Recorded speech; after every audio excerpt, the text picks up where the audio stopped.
با امیدیان که نفس تازه نوروز به خاندان هر یک شما دوستان عزیز فیض و برکت آرد و از دلها غم و غصه را بیرون نماید، سرخط رویداد را در هفته نو تقدیمتان میکنم. امروز 21 مارت در برابر محتوای اخبار از دسترس شدن اینترنت در ولایت مختار کوهستان بدخشان میگوییم. در خطلون چرخه سوم نیروگوی سربند فعال کرده شد. شهر ماریوپول به نیروهای روسیه تسلیم نگشت. با 3 شهید آتش زدن واگن مهاجران در ایرکوتسک اجازه بازگشت به تاجیکستان را دادند. با نظر داشتیم که از 21 مارت و تا 4 روز دیگر در تاجیکستان عید نوروز تسجیل کرده می شود، محتوای اساسی برنامه اخباری امروز به همین موضوع بخشیده شده است.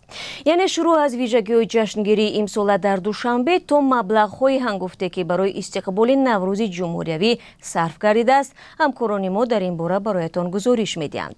مکان برگزاری عید اساسی این دفعه شهرک نو در نویه جلالدین بلخی سابق کلخوزو بود است که با سهم صاحبکاران و با مصرف 200 میلیون سومانی بنیاد شده است. روز 20 مارت با شرکت امالی رحمان پرزیدنت تاجیکستان در ولایت خطلون چرخه سوم نیروگاه برقی آبی سربند به کار انداخته شد. این نیروگاه با اقتدار 240 مگاوات یکی از 6 نیروگاه عمل کننده در مجرای دریای وخش می باشد.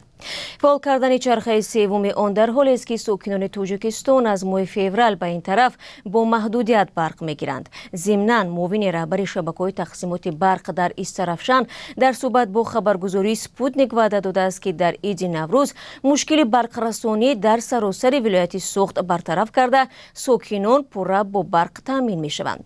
بینندگان عزیز، آنهایی که ما را از شمال تاجیکستان تماشا دارید، آیا محدودیت برق در منزل‌های شما واقعا هم برداشته شد یا نه؟ منتظر جواب‌هایتان زیر همین نوار و هم در فیسبوک و اینستاگرام رادیوی آزادی خواهیم بود. اوکراین طلب تسلیم شوی شهر محاصره شده ماریوپول را رد کرد. روسیه تقاضا داشت که 21 مارت به نشان تسلیم شوی در ماریوپول پرچم سفید افروخته شود. در همین حال پرزیدنت اوکراین ولادیمیر زلنسکی بار دیگر رهبر روسیه ولادیمیر پوتین را به مذاکره دعوت کرد. آخر هفته گذشته در کوچه های شهر جنوبی ماریوپول برخوردهای مسلحانه جای داشتند. پیش بینی می شود که امروز بیرون شوی مردم ملکی از این شهر بندری ادامه می یابد. پیش از جنگ در ماریوپول تخمیناً 400,000 نفر استقامت داشت. هفته گذشته کمیسر عالی سازمان ملل متحد در امور پناهندگان با یک سفر 2 روزه در تاجیکستان بود. فیلیپو گراندی در وحدت با چندی از پناهندگان افغان که شمارهشان در این شهر بیش از 4,000 نفر گفته می شود ملاقات کرده وعده داده است که کمک به آنها افزایش خواهد یافت. ولی خود پناهندگان میگویند از این ملاقات انتظاراتی دیگر داشتند. جزئیات سفر فیلیپو گراندی و هم نظر پناهندگان افغان بعد 3 ساعت دیگر در برنامه اخبار منظورتون می‌گردد.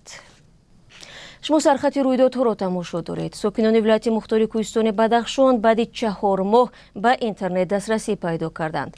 مردم این ولایت از جمله باشندگان شهر خاروغ و ناحیه درواز به رادیو آزادی گفتند قریبی ظهر امروز اینترنت در شکل محدود یعنی 2G فعال شد.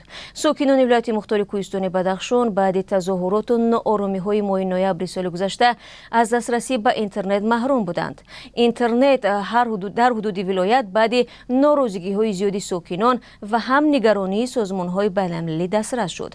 تفصیلات این خبر را می‌توانید در وبسایت رادیو آزادی پیدا کنید.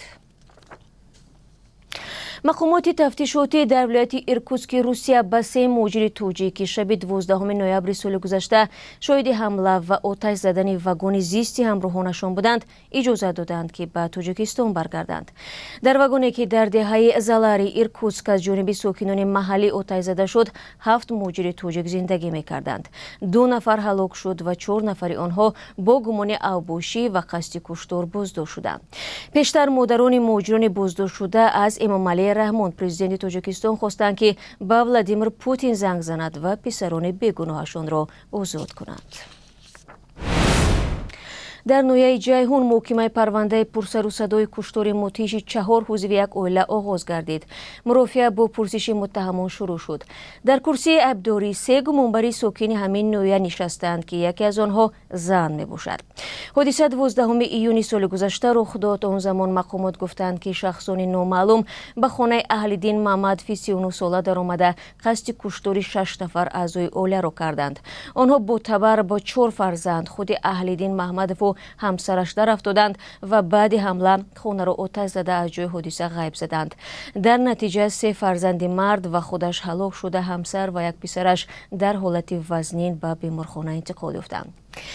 дар ин қисмати барнома барои шумо азизон оиди қурби асъори хориҷӣ ёдовар мешавам. имрӯз 21 март дар вебсайти Бонки Миллӣ қурби расмии 1000 рубли русӣ 123 сомониву 40 дирам нишон дода шудааст. $1 12 сомониву 96 дирам ва €1 14 сомониву 33 дирам муқаррар гардааст. дӯстони хубам, бо умеди он ки ҳар яки мо то ба наврӯзи дигар бирасем, сархати рӯйдодҳои имрӯзро поён мебарам. ахбори озодӣ соати 17 бо вақти душанбе ва 15 бо вақти Москав тақдиматон мешавад. ман шуморо фардо дар ҳамин барнома мунтазирам. шогун баҳоратон муборак.